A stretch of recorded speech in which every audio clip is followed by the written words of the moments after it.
welcome everybody to our first coronavirus forum that we're going to be hosting on a regular basis with leaders throughout government and throughout our community.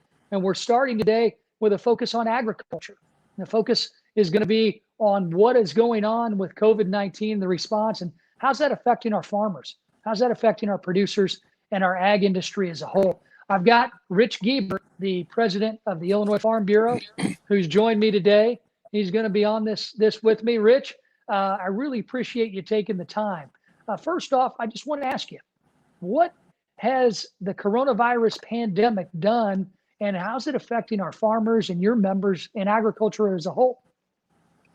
Well, Ron, Congressman, thank you so very much for inviting me to be a part of this conversation. But let me begin by saying thank you for all you're doing and Congress passing this next phase of support for small business loans for farmers. Hopefully, we as farmers can participate in this PPP program going forward. And the first round of passage for our producers.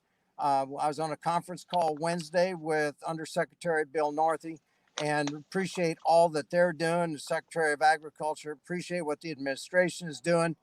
But getting back to your original question, it's been tough here in ag for the last 6-7 years. We fought through the tariff stuff. We thought we were beginning to see a little light at the end of the tunnel.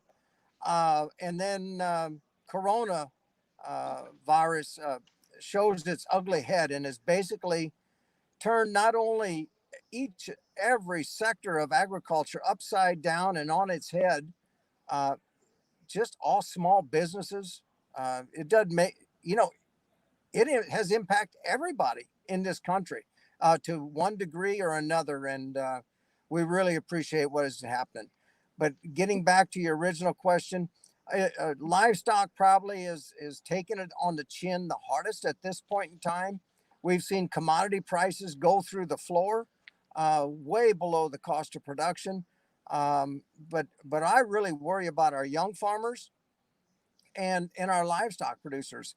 I've gotten several phone calls over the last couple of weeks. They're in dire straits. All of agriculture is pretty much in dire straits. It's picked on every sector of agriculture. But thank you for all you're doing. Well, we appreciate that, Rich, and thank you for what you're doing. We know our farmers are getting ready to get out into the fields, but Secretary Perdue just announced $19 billion in funding that's going to be distributed through the food assistance program. There's certain sectors of our agricultural community where we're seeing milk being dumped. We're seeing produce being plowed under or left to rot on trees. What do you think? What do you think about Secretary Perdue's his decision to send some of those products to our regional food banks? And what do you think about the effect that COVID-19 and this emergency is having on our food supply? It's having a tremendous effect on our food supply and probably the distribution model more than anything, as well as our packing plants.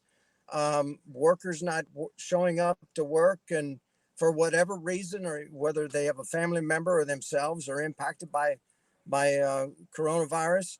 But it's going to be tough. We really appreciate what the administration is doing. I started getting phone calls 3 weeks ago from pork producers and beef producers that did not have a market, or what they were being paid for was pittance compared to what they're used to getting, or what is really finding an open and free market that has got good bids for our farmers going forward. And we really appreciate what the Secretary and the administration is doing with regard to what they're putting together. Bill Northey, Undersecretary, Wednesday said that they want to do it right, and it will be based off of what the losses were and whatever the sector was in agriculture.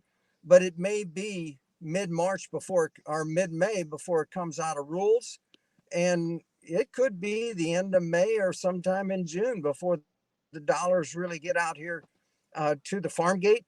But we wonder if that's going to be soon enough for some Well, of our members. that's a very good point. I mean, speaking of funding, number one, do you think the funding that's been put forth is going to be enough? And what suggestions do you have for us, besides to speed up the rulemaking process to help our farmers? What suggestions do your members talk to you about that we might be able to influence at the congressional level? Well, Congressman, I believe let's take a wait and see moment. Let's see what USDA comes up with and what the distribution looks like for those different sectors in agriculture.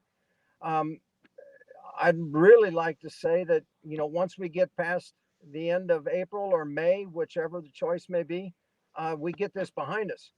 But from what I'm hearing, bits and pieces now, this may linger into the summer. But let's see where this takes us and then have a conversation maybe in May of what are the next steps and how can see how many farmers or those in the ag community participate in the PPP program, and how far these dollars go, and have conversations beginning, in mid-May maybe.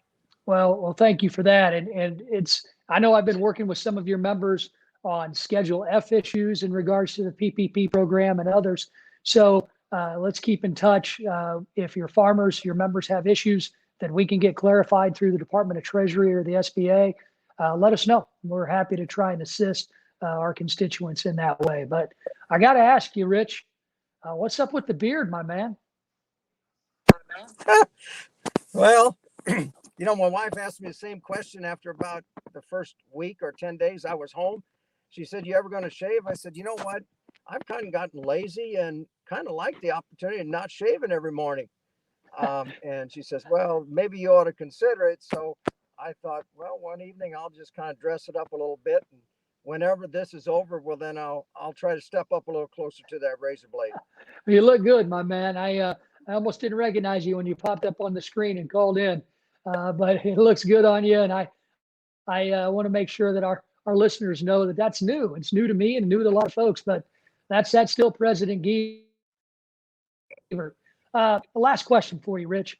I know it's planting season, and I certainly hope that our farmers are going to have a much better planting season and a lot less rain this year than that we had last year. What are your farmers telling you about their concerns in regards to the upcoming planting? Well, for us here in southwestern Illinois, we've been pretty busy planting the last week, 10 days, particularly right after Easter. Some planted Holy Week. It's going in the ground really good. We got corn that's starting to spike the ground. A lot of acres of beans have gone in here in southwestern Illinois. We had a little bit of an issue with delivery of anhydrous, and I think that for the most part was all across mainly southern Illinois. There was a problem with a terminal and they got that fixed, but everybody's up and running and we're enjoying this spring. The weather has been great, a little cool a couple weeks ago, but no, we're enjoying it. We're doing what we want to do at the appropriate time compared to last year or the year before, which was just the toughest spring that I've ever been through in my lifetime. Well, I certainly hope your members and you yourself, the entire ag community, has a much easier spring than what you went through last year. And Rich, I want to thank you. I want to thank the Illinois Farm Bureau and your team for what you do for your members and for agriculture, not just here in Illinois, but for our nation. You guys are leaders out in Washington, D.C. with the American Farm Bureau too. And I don't think you get thanked enough. And if you would, this is our first time where we're doing live with Rodney. And during this COVID crisis, bringing leaders from our communities into your living room. And Rich, you're our first guest, our inaugural guy. I don't have anything I can give you as a gift because I can't see you for a while. But when I do, buddy, it certainly will not be a razor, but I'll get you something. But I just want to say thanks again. And part of the reason we're doing this is to also thank those who serve. And the reason why we had Rich on is because our farmers, just like Rich Guebert, they give us our food supply. They're important for us during this COVID crisis. And we've got to make sure that we don't forget what you do during this crisis and what agriculture does. Rich Guebert, thanks for coming on, my friend. I hope to see you very soon in person. Same here. Congressman, and thank you for all you do. Stay healthy, and we'll see you down the road, hopefully sooner than later. Absolutely. All right. Thanks again. Thanks for joining us for Live with Rodney during this COVID crisis. Everybody, take care. Stay safe.